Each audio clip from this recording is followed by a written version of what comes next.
Muchas gracias. Quiero empezar agradeciendo, desde luego, la invitación del museo en la persona de su director, de Daniel Pérez Estévez, y la que ha organizado el ciclo, Teresa Delgado, y decir que, desde luego, el Museo Canario lo conozco desde hace bastantes años. La primera visita la hice con el profesor Mauro Hernández, me cautivó el museo y en la visita que hemos hecho hace unos minutos me sigue cautivando y me parece un museo extraordinario. Es para mí un honor y un privilegio hablar aquí hoy en el Museo Canario y adelantar, en segundo lugar, que no soy un experto en museología, no soy tampoco un patrimoniólogo, soy profesor de arqueología y de prehistoria, con pasión, eso sí, por los museos y prácticamente con casi todo lo que tenga que ver con la arqueología. Mi visión, por lo tanto, es una visión desde fuera de ser un experto, es una mirada desde abajo y, sobre todo, intento recordar la primera visita que hice a un museo arqueológico hace más de 50 años y los 50 años en los que he seguido haciendo esas visitas. Los azares de la vida nos influyen a todos y nos influyen muchas veces mucho. Yo tuve una suerte especial porque a finales de los años 60, yo soy soriano, y en Soria, en el instituto donde estudié, las oportunidades en aquella época de saber lo que era la arqueología, que ya me llamaba la atención, eran muy limitadas.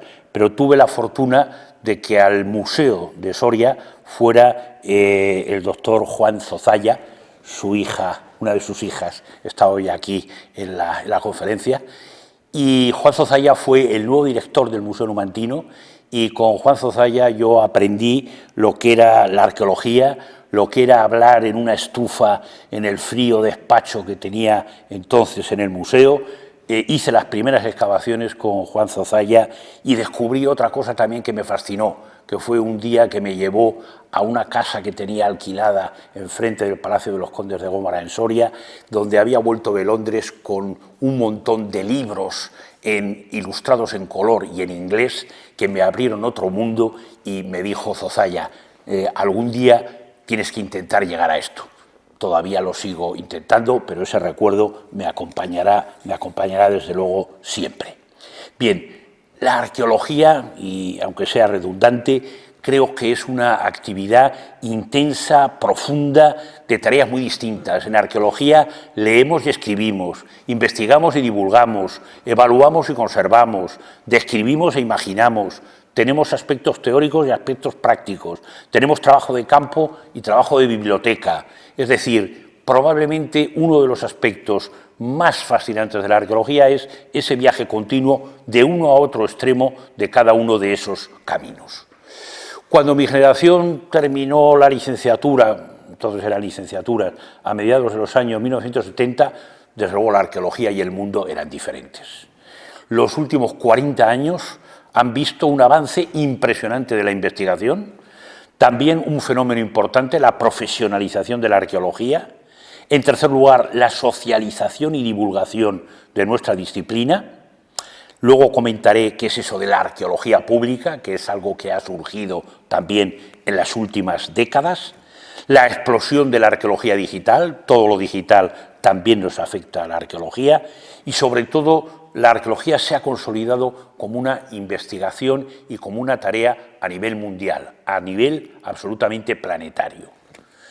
Uno de los grandes triunfos científicos del siglo XX creo que desde luego es la arqueología, porque hemos pasado en el siglo XX de cazatesoros a principios de siglo a ser una empresa mundial de explorar el pasado humano desde los homínidos más antiguos en África, hace 3 o 4 millones de años, hasta hoy día, a través de la materialidad social, de los restos materiales que han dejado esas sociedades.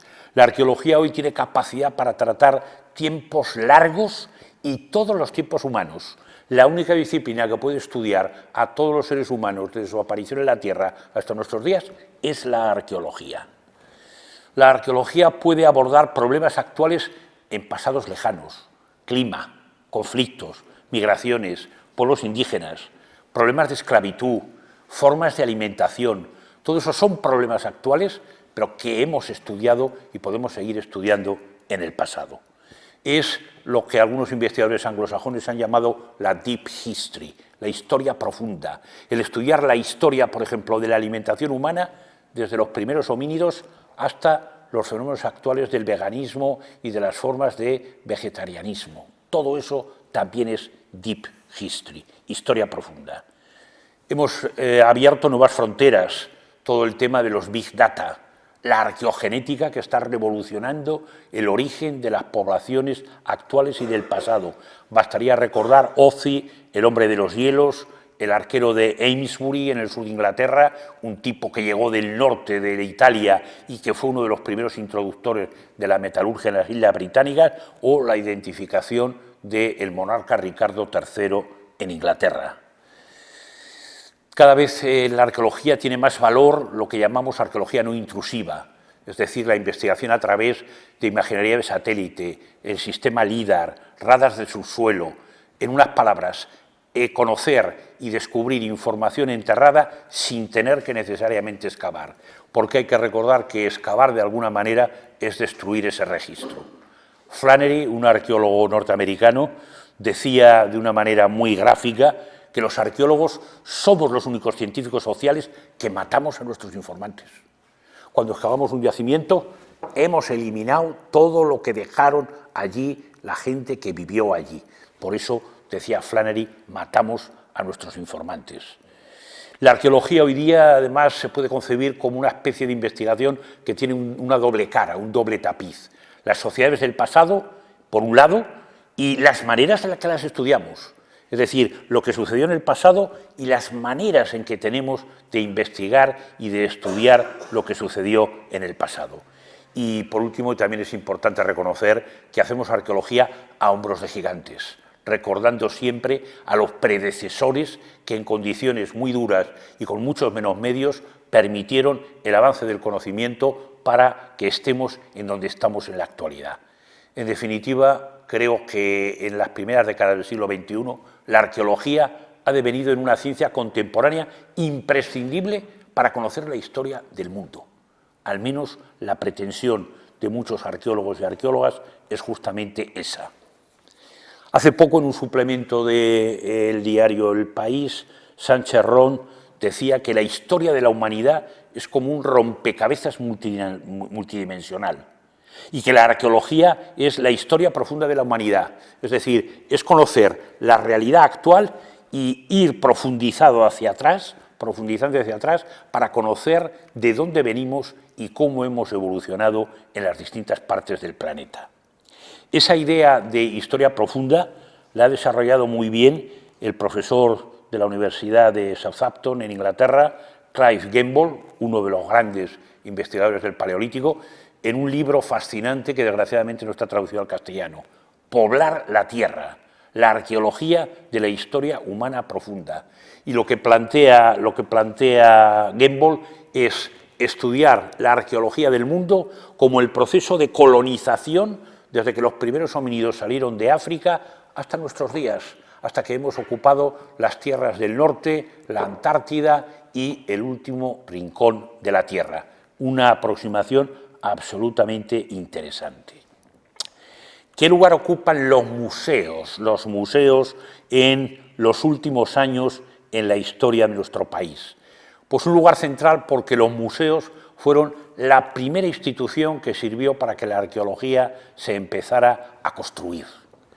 Eso significa que de una serie de museos limitados que había todavía a finales de los años 60, en la actualidad hay al menos más de 180 museos arqueológicos, probablemente la realidad será mayor, repartidos por prácticamente todo el país.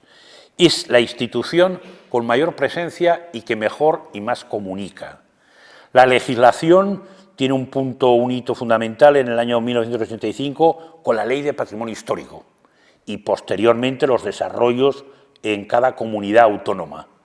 Con el traspaso de las competencias a partir de mediados de la década de 1980, empezaron a surgir una institución que no existía antes, las empresas de arqueología. La necesidad de que la Administración controlara excavaciones arqueológicas en muchos sitios y los museos y las universidades no podían hacerlo.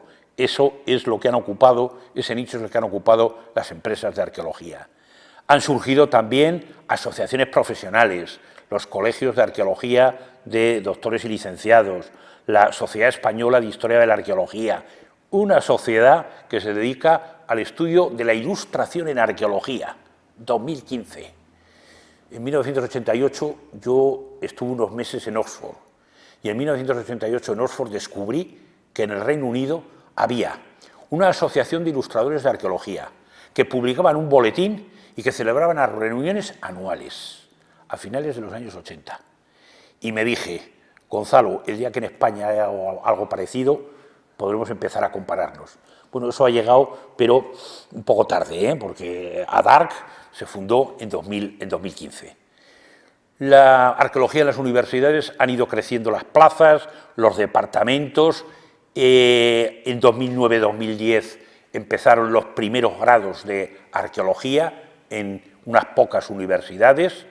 La arqueología es gestionada por las administraciones autonómicas, aunque con no muchos arqueólogos y arqueólogas, el CSIC, el Consejo Superior de Investigación Científica, desarrolla también una tarea de investigación importante a través de varios institutos y departamentos. Las revistas que dan cauce a la investigación arqueológica han crecido también exponencialmente y el patrimonio, la gestión del patrimonio arqueológico se ha convertido en una auténtica especialización. Un colega estadounidense, Brian Fagan, decía que para comunicar con eficacia y con sentido en arqueología había que tener 4 requisitos. El primero era entusiasmo y pasión por el pasado. El segundo, habilidad para contar historias. Los arqueólogos y arqueólogas, en definitiva, somos contadores de historias del pasado. El tercer requisito es más complicado, transmitir la relevancia del pasado en el mundo actual, convencer a todo el mundo de que gastar millones de euros en hacer estudios de arqueogenética para saber cuándo se extinguieron los neandertales es importante, es relevante en el mundo en que vivimos, no es tan sencillo. Y la última razón, que es la que a mí más me interesa, porque es la que probablemente menos hemos cumplido los arqueólogos, que es interesarnos por el público, por los distintos públicos, por la sociedad. Dejar de hacer arqueología para colegas, para hacer una arqueología que vaya dirigida a toda la sociedad. Si no tenemos ese interés, estaremos fallando estrepitosamente. Y en un país como el nuestro habría que recordar que toda la investigación arqueológica, prácticamente casi el 100% de la investigación arqueológica que hacemos, la hacemos con fondos públicos. Por lo tanto, toda la sociedad tiene derecho a saber qué es lo que se hace con sus impuestos en la investigación arqueológica. ¿Cuántos somos los arqueólogos y arqueólogas y qué representan en los museos? En las administraciones autonómicas, en las consejerías, institutos, arqueólogos territoriales, no tenemos, esto también es una cosa para reflexionar, no hay cifras oficiales. Las cifras que ponen ahí son cifras que yo he calculado o estimado con distintos indicadores. Probablemente no más de 200 personas. En museos nacionales, autonómicos y municipales, probablemente la cifra esté entre 200 y 250 arqueólogos y arqueólogas trabajando en museos. La universidad sigue siendo el colectivo más amplio, al menos más de 400 especialistas somos profesores en la universidad. En el CSIC, más reducido, 50 o 60. A ello habría que añadirle, aparte de misiones en el extranjero, que España, el Ministerio de Asuntos Exteriores mantiene fuera de España, la presencia de centros extranjeros, la Casa de Velázquez francesa y el Instituto Arqueológico Alemán, y las empresas de arqueología que constituían al menos el colectivo de arqueólogos más grande, 1.000-1.500, fuertemente castigados por la crisis económica de 2008 que hizo cerrar muchas de las empresas de arqueología. Eso significaría que estamos hablando de un colectivo de entre poco más de 1.800 y no llegaría a 2.500 arqueólogos, con una cifra realmente modesta en lo que se refiere en el apartado de museos. Es bueno siempre tener cifras comparativas, por ejemplo, que representan los colectivos de arqueólogos en Europa. Si en España podemos manejar esa cifra de algo más de 2.000, en Reino Unido, que es el país que tiene mejor hechas las cuentas, son alrededor de unos 6.500, en Alemania 6.000 y en Francia se han calculado unos 4.000, unos 30.000 en toda Europa. Cuando una disciplina no tiene mucho reconocimiento, el primer dato que falla es el que estoy mostrando, el que no tenemos ni siquiera buenas estadísticas de cuántas personas están trabajando en esa disciplina en los distintos sectores. La arqueología tiene que ser como una especie de navaja suiza que tiene que hacer varias cosas. Tiene que tener políticas de incubación arqueológica, tiene que conservar y presentar el pasado, tarea fundamental de los museos. Hay que publicar y divulgar, hay que publicar lo que investigamos y divulgar lo que conocemos. Hay que hacer trabajo de campo, hay que investigar en el campo. Y algo que hacemos también escasamente, conocer los públicos y ampliar las audiencias. Como dice Fagan, nuestro objetivo tiene que ser intentar llegar a cuanta más gente mejor. A colectivos que nunca han oído hablar de la arqueología, tenemos que intentar hacerlos también audiencias de nuestra disciplina. Los 4 grandes agentes de este paletín metafórico de la arqueología española son las administraciones, fundamentalmente la administración autonómica, la universidad, los museos y la arqueología comercial, las empresas de arqueología, que son las que tienen el colectivo, como he dicho, más amplio. En cierta medida es una arqueología descentralizada. Toda la gestión arqueológica hoy día es autónoma en cada una de las 17 comunidades autónomas, lo que significa, por lo tanto, que las políticas museísticas sucede también exactamente lo mismo. Si el toro de Osborne es el símbolo o el mito de la nación española, de alguna manera la arqueología, podríamos decir que hoy día una de las cosas que intenta hacer en España y en otros países es intentar excavar la identidad. ¿Quiénes somos? ¿De dónde venimos? ¿Cuál es toda la genealogía anterior que acaba conduciendo al momento actual? Esa excavación de las entrañas de lo que es el país, que sería excavar identidades, es probablemente lo más relevante. Otra reflexión importante antes de empezar con los museos. Los públicos. No hay un público general en arqueología. Cuando alguien dice, no, es que el público general no existe. Existen distintos públicos. Existen arqueólogos y especialistas, estudiantes universitarios de arqueología, arqueólogos aficionados, coleccionistas, universitarios en general, profesores y alumnos de la enseñanza no universitaria, turistas, grupos de la New Age y de otros movimientos esotéricos. Y los más olvidados, las comunidades locales, la gente que vive al lado de los yacimientos arqueológicos que investigamos y que a veces presentamos al público. Sin olvidar a los colectivos que nunca conocen la arqueología y a los colectivos absolutamente marginados. En Reino Unido hay programas de arqueología trabajando, por ejemplo, con presidiarios y con enfermos terminales. Programas de arqueología que conducen, por ejemplo, universidades británicas. En esta metáfora de la pirámide, claro, a medida que bajamos, hay más dificultad para atraer a estos colectivos hacia el interés de la arqueología. Y, lógicamente, la capacidad de valoración de la importancia de la arqueología también disminuye. Y hay que intentar gestionar cosas. La New Age y los grupos esotéricos. En Inglaterra, en Avebury y en Stonehenge, han descubierto los arqueólogos que gestionan los yacimientos que 1 de cada 4 visitantes va allí por esas razones de la New Age y pensamiento esotérico. En un país como el nuestro, a esos visitantes los habrían invitado a irse. Los arqueólogos y las arqueólogas británicas lo que han hecho es desarrollar un programa específico para ese colectivo, respetando por un lado las creencias y ofreciendo información científica y racional por otro lado, pero combinando las dos cosas, respeto e información. ¿Qué opina la gente de la arqueología? En España no tenemos ninguna encuesta. Esta es la primera encuesta que se hizo en Estados Unidos, el llamado informe Harris. Se publicó en el año 2000, está en acceso libre en Internet, es un informe muy interesante. El dato más relevante, el 88% de los estadounidenses declaraban que habían visitado museos, el 37% habían visitado sitios arqueológicos y el 11% había participado en actos y eventos relacionados con la arqueología. Años más tarde, en 2011, en Francia, otro país con un gran patrimonio arqueológico. La encuesta nacional que hizo el INRAP, el Instituto de Arqueología Preventiva de Francia, daba estos resultados. El 20% se declaraba interesado por la arqueología. Gran interés por las excavaciones y hallazgos de sus regiones, visitando yacimientos y asistiendo a jornadas de puertas abiertas. El 15% ha visitado al menos un yacimiento arqueológico en el último año.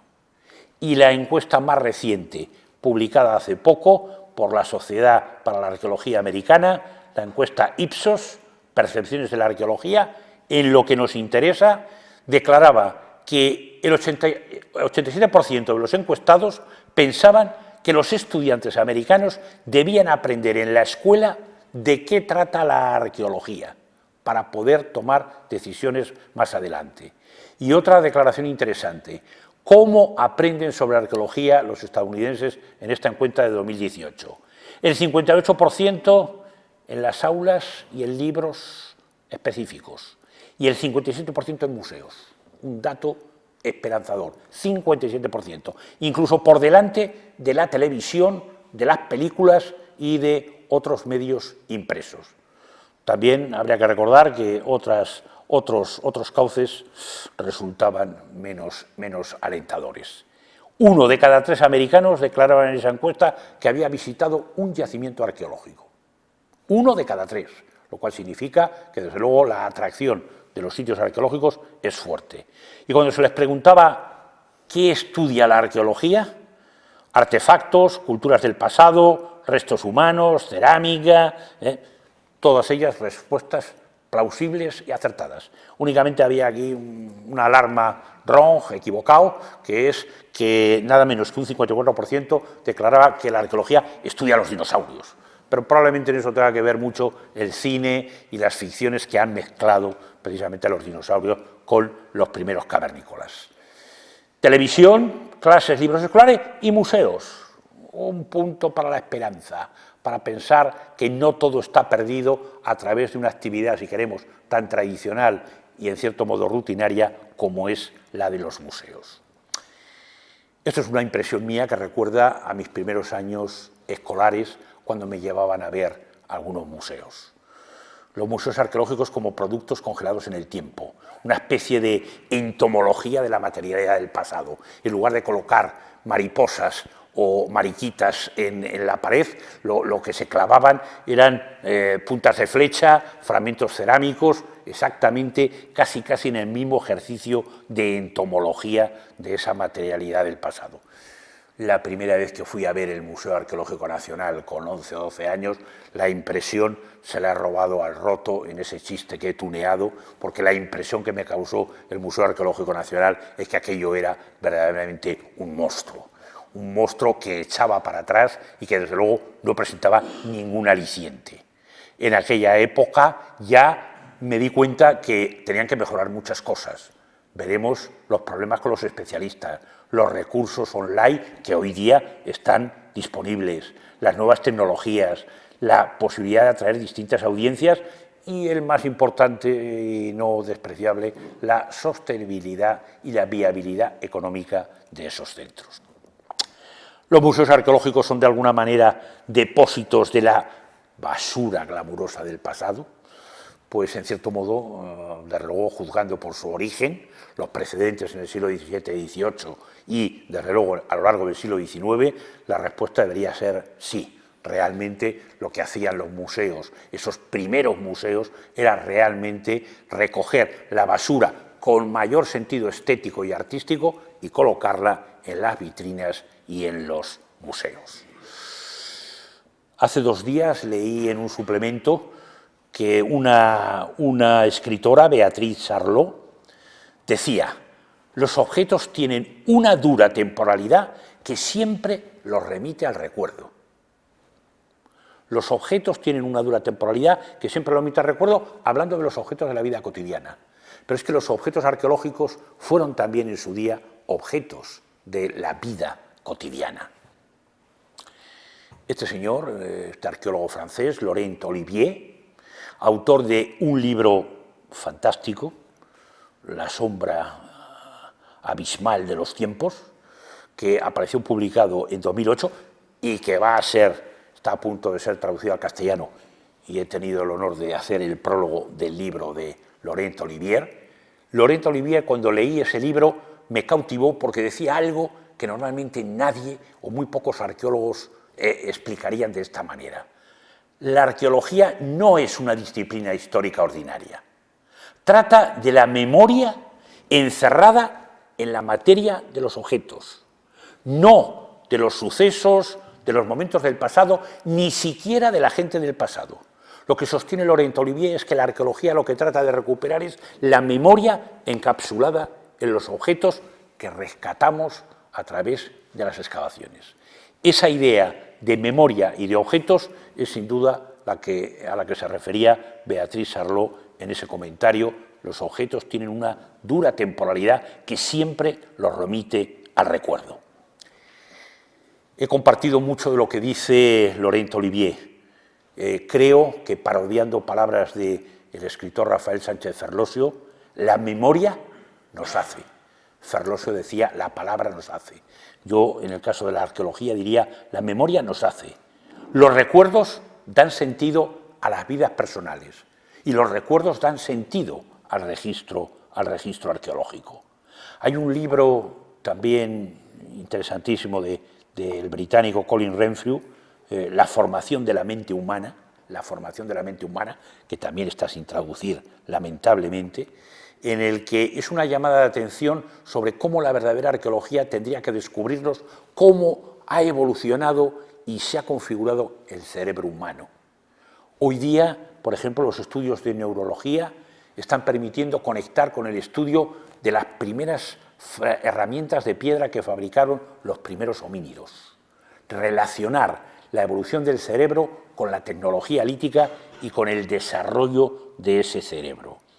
Quizá por compartir esa idea de Laurent Olivier de que la arqueología trata de la memoria encerrada en los objetos arqueológicos, quizás por eso desde hace bastantes años me ha interesado la historia de la arqueología, la historiografía, las historias de los arqueólogos que nos dejaron sus historias del pasado. Por eso también me fascinan las fotografías antiguas, las fotografías de excavaciones antiguas y de monumentos antiguos. Y por eso hace un par de años, con el propio Laurent Olivier, nos quedamos fascinados, un grupo de participantes, en un congreso, cuando nos enseñó en el Museo de Saint-Germain, cerca de París, salas del museo que se habían instalado a finales del siglo XIX y que se habían cerrado al público hacía casi 100 años. Era una especie de invadir un espacio arqueológico. Era ver un museo como se confeccionó hace 100 años, con las etiquetas escritas a mano, con las vitrinas confeccionadas con telas, es decir, algo absolutamente artesanal que remitía a pensar cómo trabajaron los arqueólogos de aquella época en el Museo de Saint-Germain. Y, entre otras cosas, por esa obsesión con la memoria y los recuerdos, cuando me jubile, si llego a ello, entre otros varios delirantes proyectos que tengo, uno que tengo es el de intentar recuperar el Museo Celtibérico que estuvo instalado en los bajos de la Diputación de Soria durante muchos años y que contemplé cuando era estudiante de primaria. Se desmontó ese museo y no ha quedado nada. No hay fotografías de la exposición, nadie tiene el recuerdo de cómo era aquel espacio museográfico. Si los museos no conservamos las propias museografías, alguien me tendrá que explicar quién demonios lo va a hacer. El libro de Laurent Olivier, cuando salga publicado, La sombra del abismo de los tiempos, es uno de los libros, yo diría que de los 2 o 3 libros que más me ha impresionado en toda mi vida de libros de arqueología, y al mismo tiempo es un libro accesible, no es un libro para expertos o un libro absolutamente sesudo. En los museos, y podemos hacer el ejercicio de pensar cualquier exposición museográfica, desde mi punto de vista, el problema fundamental es que, como decía un colega, Vicente Lull, normalmente las piezas en los museos se presentan como muy muertas, como bien matadas. Incluso yo ahí he puesto en el dibujo una especie de metáfora de ataúdes de cristal. Sirve para meter ese pasado material que está muerto y bien muerto. Hasta el punto de que el grave problema que tienen en general todas las exposiciones museográficas es que los objetos son objeto de una descontextualización doble. Por un lado, cuando se nos presenta una pieza, no sabemos en qué contexto arqueológico original apareció. Entre otras cosas, porque muchas piezas proceden de hallazgos casuales, fortuitos, que no tenemos esa información. Pero si ese es el primer divorcio del contexto arqueológico de hallazgo, el segundo divorcio es que las piezas no se presentan en sus contextos de vida. O sea, aparece una cerámica y no sabemos si esa cerámica estaba en un hogar, si estaba depositada como una ofrenda en una tumba, porque muchas veces esa información no aparece. Ese es el grave problema que en muchas ocasiones acaba convirtiendo las vitrinas en ataúdes de cristal y que nos hagamos la pregunta de si lo que estamos viendo son museos o mausoleos. Los museos tienen que tener la capacidad para evocar los objetos y la memoria encerrada en esos objetos. Y eso significa que tenemos que intentar representar estructuras, paisajes, imaginar a las personas en esas estructuras y en esos paisajes. Es muy importante la dimensión visual. El pasado entra a través de los ojos, y si no somos capaces de entender unas piezas arqueológicas a través de las estructuras y de imaginar cómo la gente del pasado se movía, estaba dentro de esos contextos, estaremos aprendiendo pocas cosas. En la actualidad en los museos tenemos una paradoja curiosa. Los museos antiguos, esta es una fotografía de un museo decimonónico, se define por una acumulación de objetos arqueológicos impresionante. Los yacimientos, esta es una vista de las ruinas de Numancia, las estructuras arqueológicas se dejan peladas, tal y como quedan después de ser excavadas. Pero es que esa situación de ayer, hoy ha cambiado. Y hoy resulta que en los museos tenemos, por ejemplo, réplicas de estructuras de las casas, que son réplicas, son reproducciones, pero en cambio tenemos las piezas auténticas dentro de lo que es una réplica, como diría el humorista José Mota, inventada. Y resulta que, en cambio, en el yacimiento de Numancia, mi amigo el profesor Jimeno ha reconstruido las casas celtibérica y romana y tenemos estructuras auténticas, es decir, este zócalo y este suelo es el de una casa celtibérica auténtica con más de 2000 años, y resulta que lo que tenemos aquí alrededor son réplicas de los objetos cerámicos. Una especie de paradoja de cómo han cambiado las cosas y cómo no es tan sencillo identificar qué constituye un museo y qué no lo constituye. Por eso odio la expresión, es un tema personal, muy personal, lo de musealizar yacimientos arqueológicos.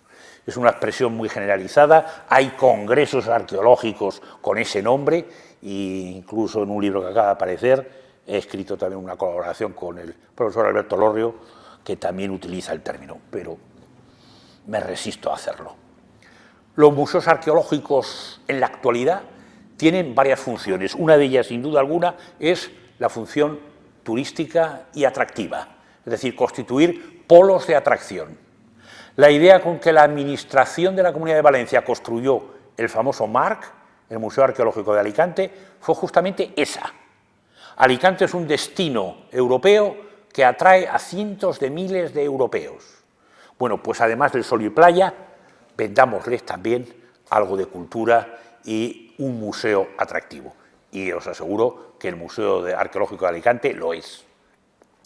El Museo de Altamira y la réplica, la neocueva, se ha convertido también en otro atractivo parecido, por más que se sigue presionando para que se abra la cueva original.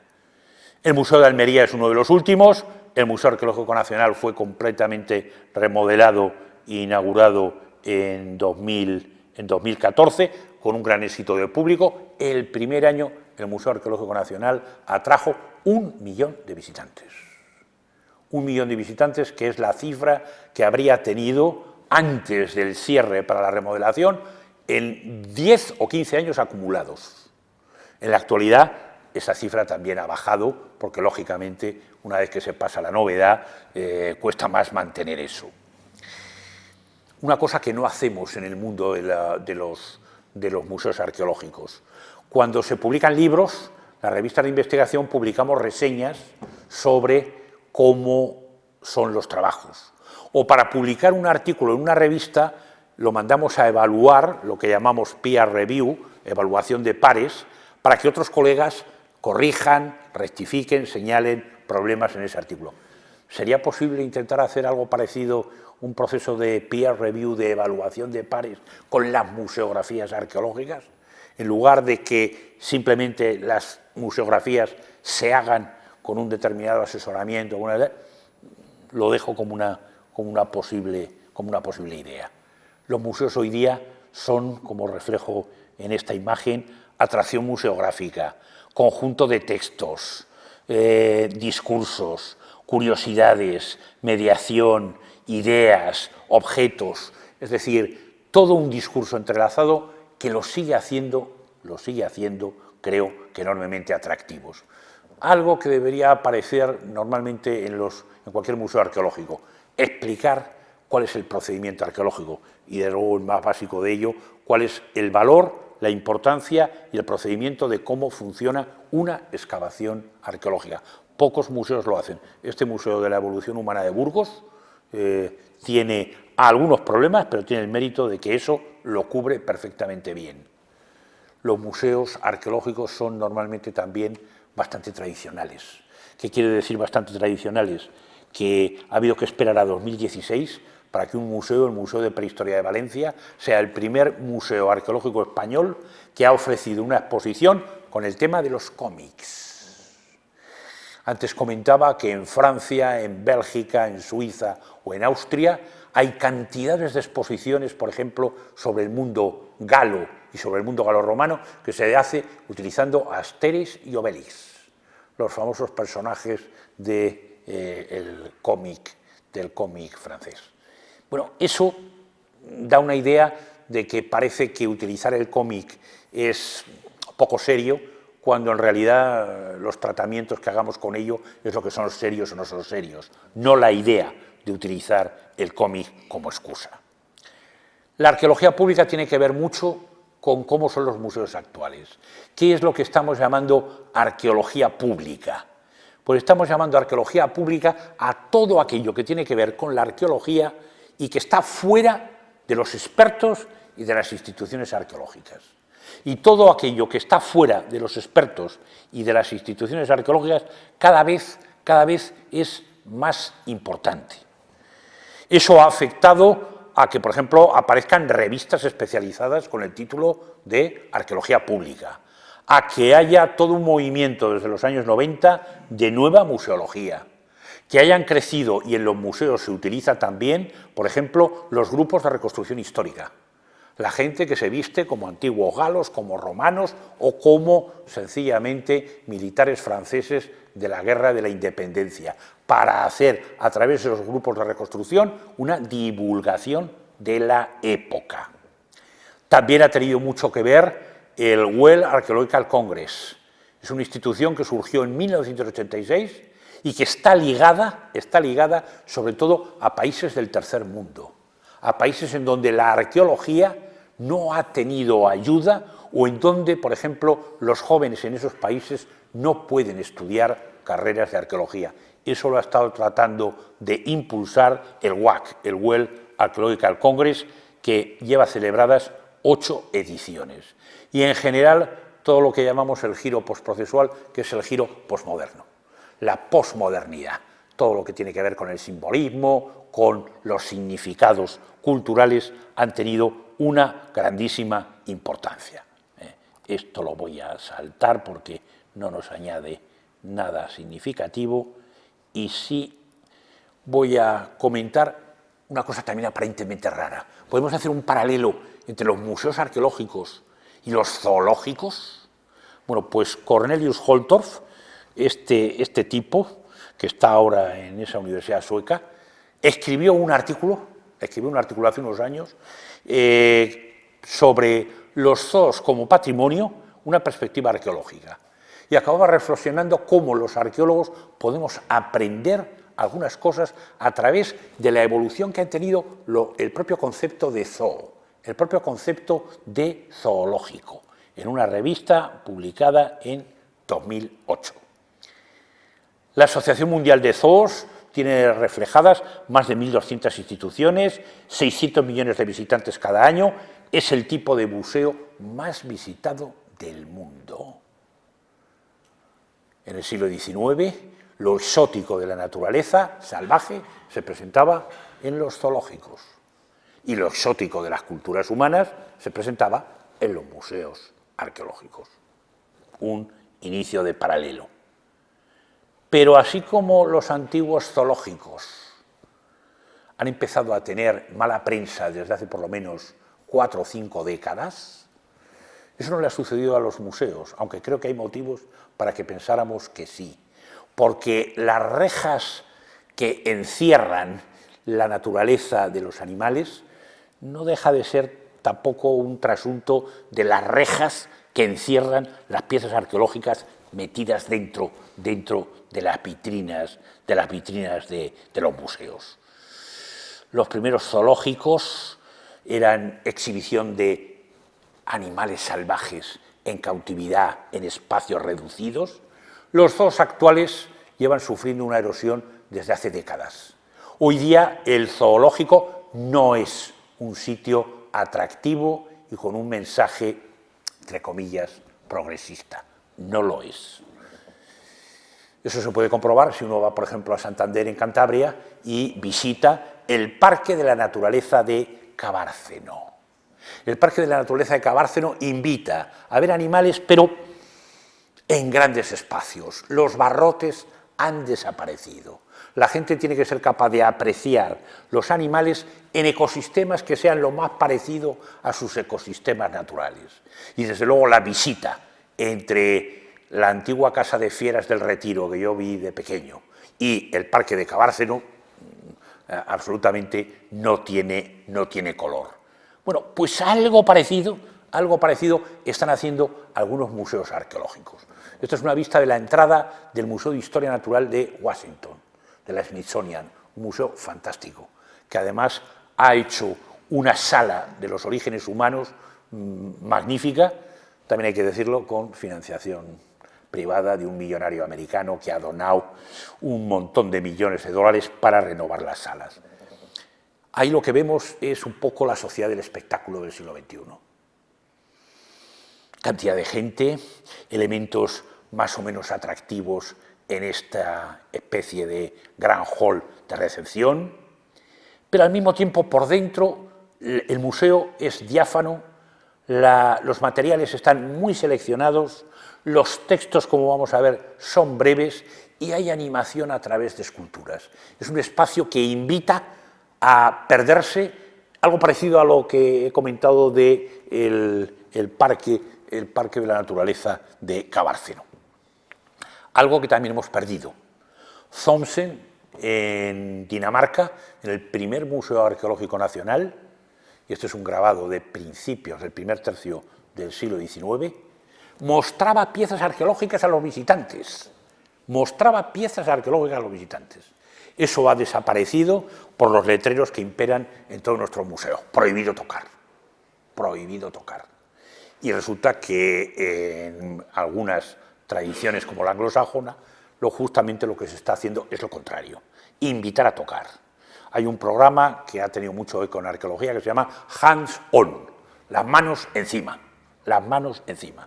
Y trabajo de los y de las conservadoras de los museos está, como Thomsen a principios del siglo XIX, mostrar piezas originales a los visitantes. En la sala de los orígenes humanos estuve en el año 2010 y un conservador pasaba con un carrito como de helados, con reproducciones de cráneos, herramientas de bifaces, que iba pasando a los visitantes que estaban en la sala. Yo creo que eso es un buen trabajo de conservador de un museo arqueológico. En nuestro país me temo que mucha gente diría que no, que eso es una estupidez y que eso no lo tiene por qué hacer un conservador. Yo sigo pensando que probablemente la segunda opinión es la equivocada. ¿Qué decir de todo el mundo de los niños? Antes comentaba que el Museo Arqueológico Nacional reconoce que más del 50% de sus visitantes son escolares infantiles. Os invito, si alguna vez tenéis oportunidad, a ver qué concesión hay a los niños y a las niñas en el Museo Arqueológico Nacional actual.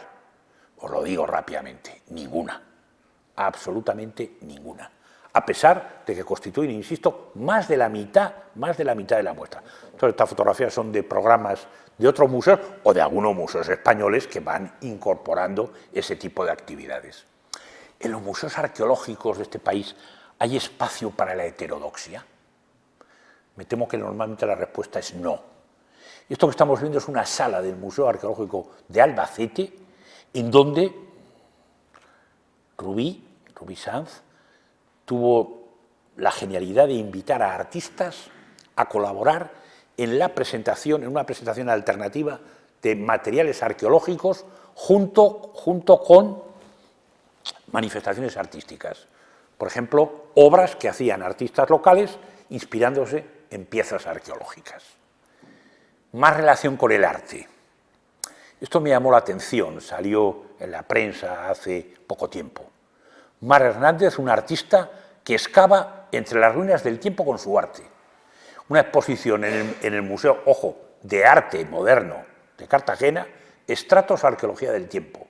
Interiores abandonados que son recreados por dibujos que representan lo que pudo existir, como el ejercicio de representación arqueológica. Si os dais cuenta, son espacios vacíos sobre los que el artista ha dibujado para hacer lo que hacemos en arqueología cuando intentamos hacer un ejercicio de representación de lo que el sitio fue en el pasado. Ese mismo ejercicio es el que ha hecho esta artista Mar Hernández excavando entre las ruinas del tiempo con su arte. En otros países las conexiones entre arqueología y arte son bastante fuertes y cada día más estrechas, y yo creo que ahí los museos arqueológicos en España tienen también un potencial importante e interesante para aumentar esa relación. Otro ejemplo de un espacio absolutamente vacío y arruinado, pero recreado con el dibujo, que en definitiva, insisto, es lo que hacemos con los dibujos de interpretación arqueológica cuando recreamos lo que pensamos que pudo ser en el pasado. Voy terminando.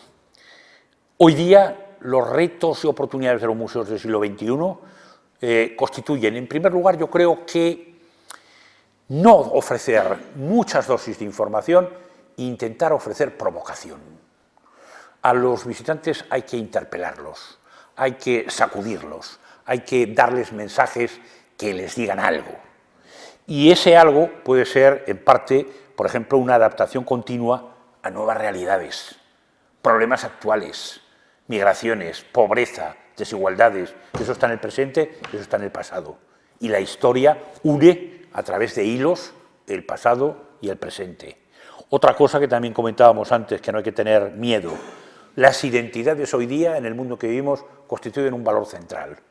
Las identidades de todo tipo, empezando por la identidad de género, la identidad de las mujeres invisibilizada en la historia en general, las identidades culturales, las identidades étnicas, todo tipo de identidades.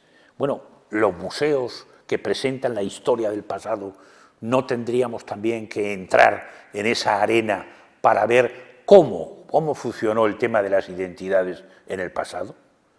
Y por último, indudablemente, la cuestión de la sostenibilidad. Todos estos discursos están muy bien y son muy bonitos, pero la realidad es que los museos tienen que abrir, tienen que sostenerse, tienen que tener unos ingresos, aparte de la sostenibilidad intelectual y social, la financiera indudablemente ocupa un lugar absolutamente central. Los museos, sobre todo, conservan y preservan el patrimonio arqueológico, pero los retos es que tienen que ir más allá para intentar hacer otro tipo de cosas. En los museos hoy día las tecnologías de la comunicación permiten hacer muchas cosas. Podemos segmentar las audiencias, no hay públicos generales, podemos hacer visitas para escolares, para turistas, para grupos familiares. Hay que hacer exactamente eso. Y para hacer eso, para poder segmentar las audiencias, tenemos también que hacer otra cosa fundamental. Tenemos que conocer los perfiles de nuestras audiencias, identificar expectativas, Aprender los museos y los expertos nuevas técnicas de aprendizaje que la gente joven utiliza y son las que quiere utilizar. Tiene que el museo ser capaz de ser innovador y construir mensajes eficientes, que lleguen bien.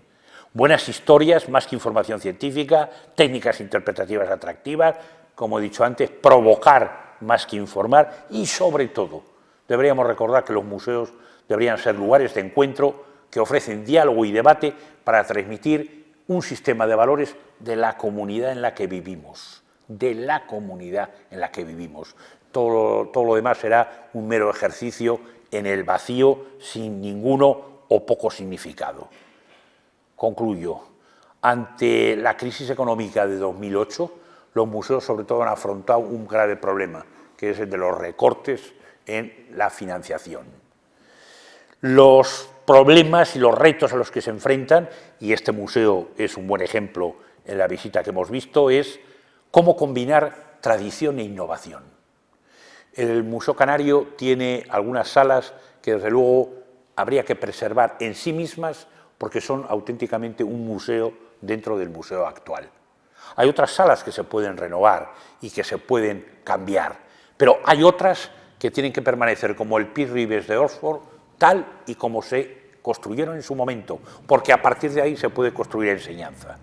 Problema de los espacios de los almacenes, algo que la ampliación del Museo Canario pretende resolver. Y algo también muy importante, que esto nos afecta sobre todo a los investigadores y sobre todo en la universidad, excavar menos y catalogar más. Es decir, hay cantidad de investigación que se podría hacer a través de los fondos que ya existen en los museos sin necesidad de abrir nuevas excavaciones. Y como antes comentaba con Teresa, un problema que no afecta solo a los conservadores y conservadoras de museos, sino que afecta a todo el colectivo. Es decir, el hecho de que estemos abriendo excavaciones y a veces exponiendo yacimientos arqueológicos en malas condiciones, teniendo fondos que pueden todavía proporcionar mucha información en los museos, no tiene justificación. Lo que más me interesa y me parece que lo que es más polémico son lo que podemos llamar políticas de representación del pasado. Los sesgos en los discursos museográficos. El género es lo que más se han fijado mis colegas femeninas, que es una realidad. Analizar el número de mujeres que aparecen en las representaciones en los museos, analizar las posiciones en las que aparecen, dominantes o subalternas, con cuidado también por otra cosa que yo señalo. El wishful thinking, el pensar lo que debería ser, puede ser peligroso, porque nos puede llevar a manipular la realidad del pasado. Que la realidad del pasado fuera horrible, tenemos que aprender a enseñarlo a través del presente. Lo que no podemos son construir pasados que se ajusten a lo que actualmente creemos que es razonable, porque eso sencillamente significa y se llama falsear la historia. Que vamos a hablar de todo el fenómeno de colonialismo ejercido por países europeos en otros países fuera de Europa, los problemas del nacionalismo a todos los niveles, y en nuestro país tenemos también casos recientes muy llamativos. El problema de la repatriación de piezas, que de momento nunca cambiará, porque como decíamos antes, el día que un gran museo devuelva una pieza arqueológica significativa, se habrá abierto una puerta en la que irán cayendo en dominó todas las demás piezas, y eso significa que el British Museum o el Museo del Louvre pueden quedar con la mitad o menos de sus piezas. Otro de los retos es que los museos tienen que ser más accesibles. La cantidad de información que tiene que haber digitalizada en datos online debería ser abundante y numerosa. Se puede utilizar hoy día el escáner de la impresión tridimensional para poder manipular réplicas. El famoso letrero de prohibido tocar, hay que cambiarlo. Hay que invitar, como hace el Museo de Historia de la Ciudad de Londres, a lo contrario. Por favor, toca. El Museo Arqueológico Nacional lo ha hecho muy tímidamente y también muy parcialmente. En el Museo Arqueológico Nacional hay unas pocas réplicas que ha financiado la organización 11, dirigida para los invidentes, para tocar las piezas, pero ni siquiera se han atrevido a poner el letrero de por favor toca. y va solo dirigido a los invidentes. Oiga, puede tocar todo el mundo, no hay ninguna limitación. Las colecciones etnográficas, de las que también este museo y muchos museos permitirían también incorporar las colecciones etnográficas al discurso arqueológico. Tenemos que conocer las audiencias, tenemos que saber qué gente viene a los museos, por qué vienen, qué es lo que buscan en los museos. Incorporar la experiencia acumulada. A veces, antes comentaba también, experiencias muy interesantes que se hacen en los museos no se publican. Si no se publican significa que esa experiencia queda particularmente, esa experiencia no es conocida por la comunidad científica. Y por último, desde luego, hay que buscar nuevas formas de partenariado, una palabra horrible, un galicismo del francés, que allí lo tienen muy bien establecido, que significa sencillamente colaboraciones estrechas entre museos, universidades, instituciones públicas, instituciones privadas, organismos de todo tipo. ¿Por qué? Porque 4, 5 o 6 instituciones pueden hacer más cosas que una sola institución. Y eso es algo que también deberíamos tener enormemente claro. Y voy a concluir con una presentación de algo que tiene que ver con el Museo Canario, que es el que he venido citando, el famoso Pearl Rivers Museum de Oxford, que los británicos han tenido el acierto de preservar prácticamente tal y como quedó organizado. Es un museo actual dentro de un museo antiguo. Es un museo que ha respetado la exhibición de las colecciones, la museografía y la estructura original de la presentación. ¿Qué es lo que ha hecho? Actualizar los mensajes, explicar ese museo dentro del museo y ofrecer una visión crítica del museo original. Pero no falsear el museo original, mantener y conservar ese museo original. Eso es lo que creo que las salas más interesantes del Museo Canario deberían hacer. Algo parecido con el Museo del Hombre de París, que reabrió sus puertas también hace pocos años. Esta es una colección de bustos de las razas humanas que tenía el museo desde el siglo XIX. Bueno, han arriesgado por una exposición atractiva, artística, que llama mucho la atención y en la que, aunque en esta fotografía no se ve, no han descuidado también a los niños, porque en la parte baja de este frontal hay pantallas para que los niños permitan o puedan tener una interacción con la información de lo que están ahí viendo. El Museo de Arqueología Nacional de Saint-Germain es un castillo que en el siglo XIX albergó el museo. Napoleón III fue el gran promotor del Museo Arqueológico Nacional de Saint-Germain y en gran medida este es el aspecto de una de las salas actuales que conecta mucho con la realidad del museo de hace 100 años. Aquí es donde vimos con Laurent Olivier las salas cerradas al público, que eso sería para hacer una especie de maqueta gigante para conservarlas tal cual. Bueno, el Museo Canario debería tener, en el caso, por ejemplo, de la exhibición museográfica, reflexionar con los principios del Pearl Rivers, respetar la tradición, respetar la museografía, que son valiosas en sí mismo. Es decir, el mensaje que traslada esta sala es que habla de la investigación de la época, de las relaciones internacionales, de los intereses de la investigación. Habla de todo eso. Si eso se desmonta y lo ponemos en unas vitrinas asépticas con réplicas, estaremos rompiendo el legado museográfico que ha tenido este museo y no seguirá transmitiendo ese legado a las generaciones sucesivas. Esto es lo que fundamentalmente quería comentar. Muchas gracias.